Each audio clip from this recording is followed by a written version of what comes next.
Bonjour, ravi de vous retrouver pour Destination Val-de-Loire. On va passer une demi-heure ensemble pour vous accompagner dans vos sorties estivales entre amis ou en famille.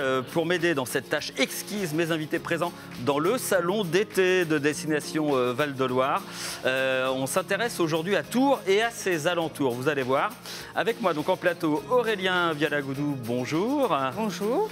Vous êtes guide conférencière au service patrimoine de la ville de Tours et on va découvrir les vignes de Marmoutier avec vous, ça va être formidable. Ludovic Chantrefou, bonjour. Bonsoir Michael. Vous êtes gérant du Sésame à Tours, un restaurant dans un lieu inédit. N'en dites pas plus, on verra ça tout à l'heure. Surprise. Lucie Duhaut, chargée de communication à l'Office de tourisme de Tours, bonjour. Bonjour Michael. Alors vous allez nous donner vos 3 coups de cœur, insolites un peu, sur quoi faire à Tours et dans l'agglo. Et Jérôme André, bonjour. Responsable des publics du château du Rivaux. Vous allez voir, il se passe des choses pas mal du tout du côté du château du Rivaux. Et puis on retrouvera aussi Aurélie Renaud tout au long de cette émission avec des aventures dignes de Koh-Lanta, je crois bien. Bon, si je vous dis petites bêtes partout, chaleur écrasante, bandeau jaune et puis totem, vous savez où je suis, ou presque. On est presque à Koh-Lanta, presque sur une île paradisiaque. En fait, on est à Saint-Cyr-sur-Loire avec toi, Olivier. Il paraît que c'est les jaunes qui gagnent normalement. C'est ce qui se dit, mais moi je me demande à vérifier quand même sur le parc. Bah, on verra. En tout cas, l'endroit n'est pas nouveau. À Roarena, on connaît bien. Ce qui est nouveau, c'est le défi du totem. Combien d'épreuves? À peu près entre 9 et 10 épreuves, suivant la taille du groupe. D'accord. Wow. J'en ai pour combien de temps à peu près à les faire? Faut compter 2 heures. 2 heures. L'émission, elle dure 26 minutes. Ça on va faire dur. un condensé. Mais dur. déjà, tu sais quoi? J'ai gagné la première. Oh!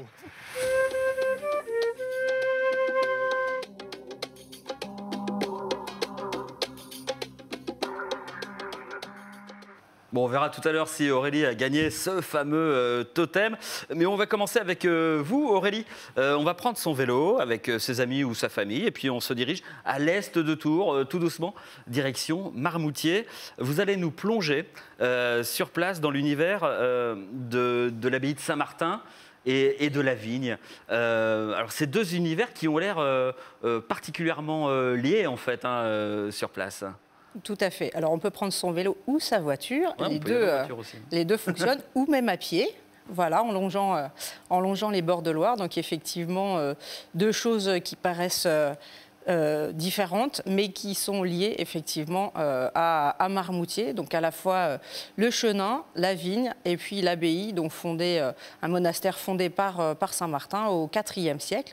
Et on dit que c'est aussi celui qui a planté les premiers pieds de Chenin. Donc, et le lien, voilà, il est fait. On voit les photos que vous nous avez gentiment fait parvenir. C'est exceptionnel d'avoir ce point de vue-là, d'ouvrir ces visites aujourd'hui. Tout à fait. Donc ça, c'est une nouveauté 2022. Donc cette partie appartient et en hauteur. Donc on est sur un plateau absolument magnifique qui domine la ville, donc qui appartient à la ville de Tours. Et cette année, donc, la ville a décidé d'ouvrir au public, sous forme de groupe extrêmement restreint, ce point de vue unique, exceptionnel, ce lieu un petit peu hors du temps, qui permet à la fois de parler du vin, de la vigne, de découvrir les secrets de Martin, du Chenin, et de profiter d'une petite pause tout à fait exceptionnelle. Alors, comment ça se passe concrètement, ces visites? Alors, ça se passe très très bien en général, voilà. Je pense que les gens sont contents. Hein. Voilà, les gens sont surpris. Voilà, les gens sont surpris parce que c'est la première fois que le lieu est ouvert au public. Et donc, on se balade au milieu des vignes. Donc, quelques petits secrets de la vigne. On voit aussi la vigne. Donc, en fonction des saisons, effectivement, ça va changer. Donc, on goûte les secrets un petit peu de Saint-Martin et de la vigne. Et puis, on va déguster, bien sûr, la production qui est faite de ce vin donc sur le plateau de Rougemont. Le plateau de Rougemont. Il y a quasiment 2 hectares de vignes qui ont été plantées ici, c'était en 95. Mais c'est-à-dire qu'entre Saint-Martin et 95, il n'y avait rien ici? Alors si, la production de vin a commencé selon la tradition avec Martin et s'est poursuivie tout au long de l'histoire de l'abbaye, qui est une histoire extrêmement riche, très varié avec des hauts, des bas. Mais la viticulture a toujours été présente, alors sous une forme un petit peu différente, mais on a connaissance de pressoirs, de celliers. Et donc, l'idée de la ville a été aussi de poursuivre cette aventure avec, en 1995, replanter des pieds de chenin et donc de poursuivre l'histoire qui a commencé il y a très longtemps. Alors, c'est du chenin qui est planté parce Oui. que c'est le cépage typique, j'allais dire, hein, du Val-de-Loire. Voilà, cépage ligérien par excellence. On dit que c'est les premiers plants qui ont été plantés par Martin. Et donc, on est au cœur de l'abbaye, au cœur de l'histoire de la viticulture, au cœur du Val-de-Loire. Et donc, au tout début de l'appellation Vouvray, puisqu'on est vraiment dans Tours, hein, à Marmoutier et sur la commune de Tours. Donc, on est sur les premiers plans de Vouvray. On n'est pas sur l'appellation Touraine, on est vraiment sur Vouvray. Voilà, sur l'appellation Vouvray, vraiment le tout début. Vous le disiez tout à l'heure, hein, maximum des petits groupes, 17 personnes maximum. 17 personnes, tout à fait. Et c'est les premiers vendredis du mois. De chaque mois, Ouais. voilà, donc jusqu'en septembre. Avec les infos qui s'affichent en bas de l'écran. Vous aimez les défis et les aventures, Aurélie? Bien sûr. Ouais, eh ben, je connais une autre Aurélie, moi, qui adore ça. Est-ce qu'elle va remporter le défi du totem? Direction Saint-Cyr avec, vous allez le voir, un autre type de dégustation. Petite dégustation. Faut que tu trouves le goût. Des chips périmés. Dans ce métier, il faut tout faire. Bon, Olivier, Oui. pourquoi cette idée d'ouvrir Koh-Lanta? En fait, c'est tes clients qui te demandaient... Ben c'est ça, c'est qu'on avait le parcours obstacle et cohésion, mais les gens ils disaient c'est bien la cohésion, mais ils voulaient un peu de défi. Ouais. Donc tu vois, là on est pas mal la tête à l'envers là. Ouais, là, je pense que je suis rouge fluo. Ça va être difficile là. Ouais, mais c'est bien, on bronze. Ouais, on est bien. Par contre, faut pas que ça dure trop longtemps quand même. Hein. Non, mais je vais gagner, regarde.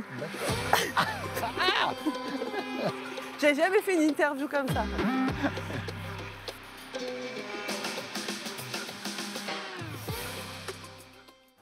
On va attendre un petit peu pour savoir si Aurélie va gagner le totem. Ludovic, on mange pas d'insectes chez vous, rassurez-moi. Bah non, pas encore, mais je suis pas fermé à l'idée en tout cas, ouais, pourquoi pas. Ouais, ouais. Oui, c'est ça, c'est possible quand même. Ouais.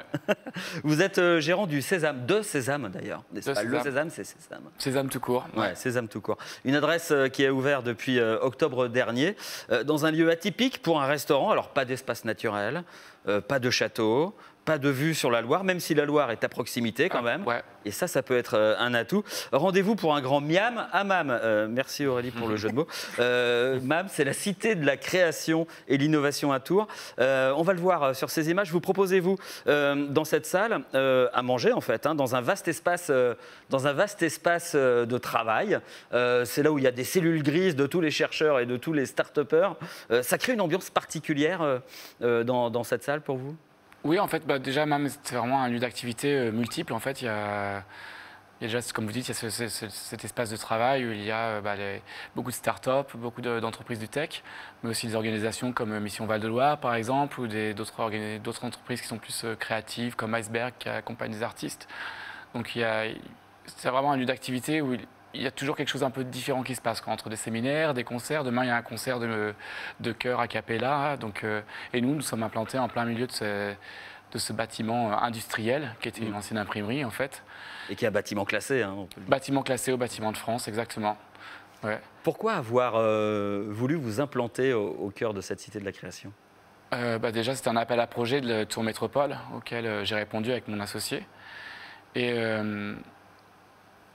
en fait, c'est le bâtiment lui-même qui nous a vraiment donné envie, quoi. Et surtout, après, le quartier, on trouvait que c'était un peu un quartier qui avait besoin d'un nouveau pôle de restauration, en fait. Ouais. Et on a envie de créer un lieu de destination plutôt qu'un autre restaurant en centre-ville, en fait.